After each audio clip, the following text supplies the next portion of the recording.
Shouldn't be coming out of the sky for this time of year. So we've had a lot of severe weather over the last couple of days. Some big supercells in Texas on Wednesday. These extended periods of time where you have several days straight of severe weather. And wouldn't you know it, we've got that in the forecast. Now, the severe threat's actually going to get even higher as we get into Friday. Look at the Torcon. It's actually going to be 6. Moisture in place. Very moist air mass right here. There's a lot of energy there to provide buoyancy and moisture in the atmosphere. And that will continue moving eastward Saturday evening. During that Saturday time frame, if you're outside, carry the weather radio, have that weather app with you. And then we'll start all over again on Sunday with the next one coming in. We'll show you that here in a second. You aren't seeing things. This actually is some snow falling across the Northeast. I know. I saw snowflakes too, and I'm not happy. I don't know what's going on with this weather pattern. It's just crazy. Last night, yesterday, in the Philadelphia region, the international airport had a report of a 71-mile-per-hour wind gust. I'm not even going to... I don't want to talk about that. All right. Pretty hard to believe we're talking some snow this morning, getting into the later half of April. You know, if you look at this jet stream, it almost looks like a late winter jet stream. Now, look at the blue stuff.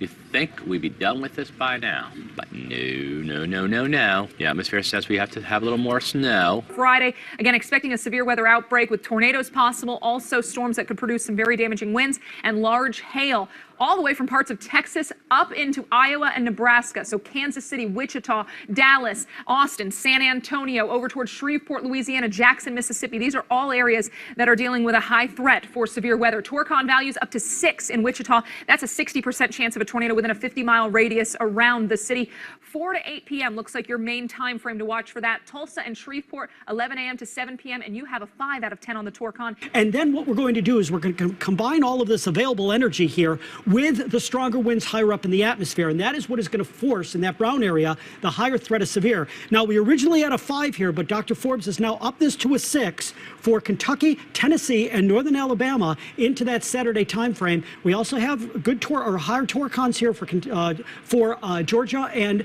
portions of southern Alabama as well. So stay tuned. Expecting another day of a significant weather threat on Saturday for areas across the south and east, Atlanta, Memphis, Nashville, New Orleans. We will keep you posted on air and online. Stay with us. Not a late April jet stream. It's like, gosh almighty, what have we done to our atmosphere? You know where this is? No, it's not out in the plains. It's not in the Tennessee Valley. It's in Florida.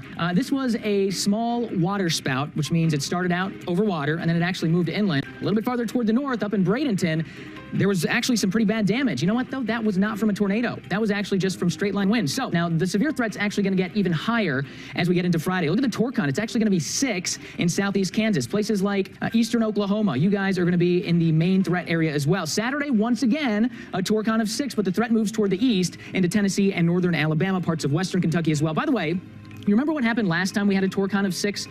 This was a big wedge tornado, early April, northern Illinois. Now, I'm not saying for sure that's going to happen over the next couple of days, but you need to know that this is the type of setup where things like that will at least be possible. Tornadoes will be likely. Nasty storms out there. The system starts to head over into the south on Saturday with more shower thunderstorms, some heavy and some rain, kind of a cold rain at that, up across the Ohio Valley towards Chicagoland. And then Sunday, that system kind of gets squeezed out underneath this vortex here. So rainy, ugly. It's going to actually be chillier with the rain down here across Virginia, North Carolina, than we'll be up here with the vortex is. All right, next storm's coming out through the Rockies. Some thunderstorms will break out Sunday across the high plains again to Monday. Not Monday, yes. Severe weather breaks out across the high plains back into Texas again as we kind of go through the same repeat type pattern with storms going through the southern branch. All right? Okay. This one's going to be an interesting one because the NAO is going negative, and it's just kind of, it's be interesting to see if this is going to end up coming up the coast and winding itself up with the negative NAO, which we haven't seen in months. The first blocking pattern, which I don't think we've seen a blocking pattern since, I don't know, sometime in the fall.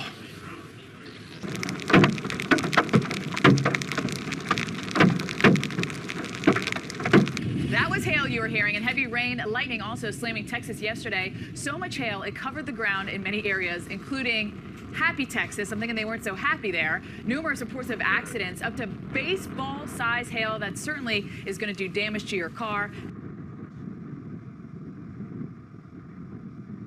You know, all kinds of nonsense coming out of the sky. It shouldn't be coming out of the sky for this time of year. So we've had a lot of severe weather over the last couple of days. Some big supercells in Texas on Wednesday. These extended periods of time where you have several days straight of severe weather. And wouldn't you know it, we've got that in the forecast. Now, the severe threat's actually going to get even higher as we get into Friday. Look at the Torcon. It's actually going to be 6. Moisture in place, very moist air mass right here. There's a lot of energy there to provide buoyancy and moisture in the atmosphere, and that will continue moving eastward Saturday evening. During that Saturday time frame, if you're outside, carry the weather radio, have that weather app with you.